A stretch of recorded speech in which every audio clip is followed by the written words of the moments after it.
Ayan, meron tayong Blackstone. Pati nga nung harapan. Blackstone BS3 3800i. So ito, tingnan natin. Inverter. So yung mga inverter natin na malalaki, may gulong, na may starter, 3800 watts din yun. So labas mo na.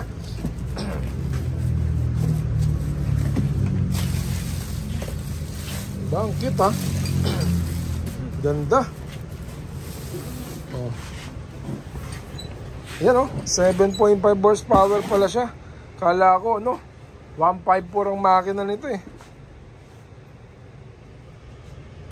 7.5 pala, kala ko 5 horsepower lang.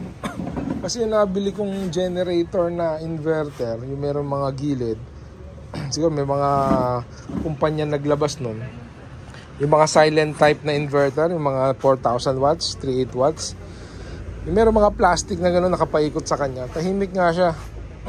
Pero ang makina niya 154 lang.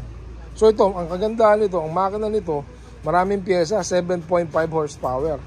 So ayan yung switch niya, on off. Ito yung makikita yung voltmeter niya. Ito yung lagayan ng kanyang mga socket.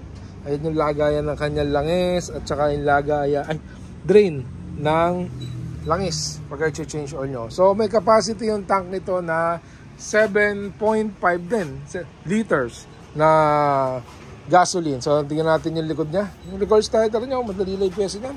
Pasukat lang ng mga water pump. Mapakagandang muffler. So yung muffler ko ng silent type ko, ayan, ganyan na rin. Meron silencer sa dulo. So maaari nga, tahimik din to.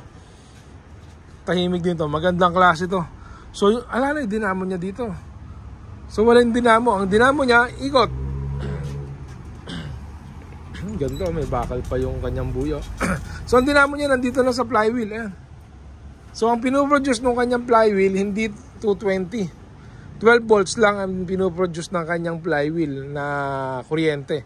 So ang ginagawa nito, magpo-produce siya ng 12 volts, kaya tipid siya sa gas, i-convert naman nitong inverter sa 220.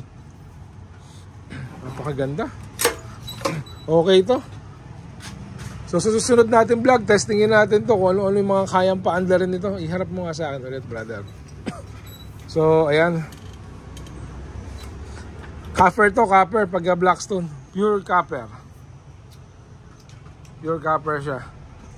So may tendency ito, ibang mga generator naririnig natin pag gano'n, gaganon-ganon. So ito, baka hindi na to gumanon. Kasi naka-inverter na siya, hindi na siya masyadong hirap yung makina niya. So pagka sinabi natin 7.5, so ang diameter ng piston nito usually nasa 70 mm. So pagka 6.5, nasa 68 ang lumalabas yung diameter ng piston niya. So malakas to kung 7.5. Tapos naka-inverter pa, the best na talaga to. Magkakatalo na lang to sa consume naman ng gasolina nito. Tipid to for sure. Kasi gamit niya yung kanyang carburetor na 3.2 pero naka-inverter siya. Pagka naka-inverter, ibig sabihin hindi siya masyadong magagalit yung makina, hindi mahihirapan. Kumbaga parang hindi naka-direct. Napakaganda ng muffler, oh. Tahimik yan. Yan, yun lamang guys. For this video, ayun yung ano niya. Ayun yung inverter, nakita ko bigla, oh. So ito kasi wala tayong ano dito eh. Kung ano lang makita natin eh. Yun na sinasabi natin eh. Hula-hula lang ba? Hindi alam mga take 1, take 1, take 2 to. Ayan o, ayan yung inverter natin. Dito pala sa ibabaw niya, hinahanap ko kasi kanina, nakala ko nasa loob ng kanyang flywheel. So yun lamang guys, thank you for watching. So ngayon, ito yung ating bagong unit, Blackstone 3,800. Yung mga papanda nito, aircon, kaya na yan. Kahit dalawang aircon, tapos pero mapakaliit oh. So kasama pala natin ngayon si Stacy. Si Stacy. Favorite mo na. Ay, kaya pala, nauubos yung dog po doon pa. Ginagawa chichirya nito. Kaya po gusto niya magpakain ng aso. Kaya ito yung papakain ng aso na mabilis maubos yung dog masarap food. pa nga yun sa pagkain ng tao eh. Masarap. Tingnan mo yung kwarto nito, baka maraming dog food ah. Kinain ko na yung isang, tupperware.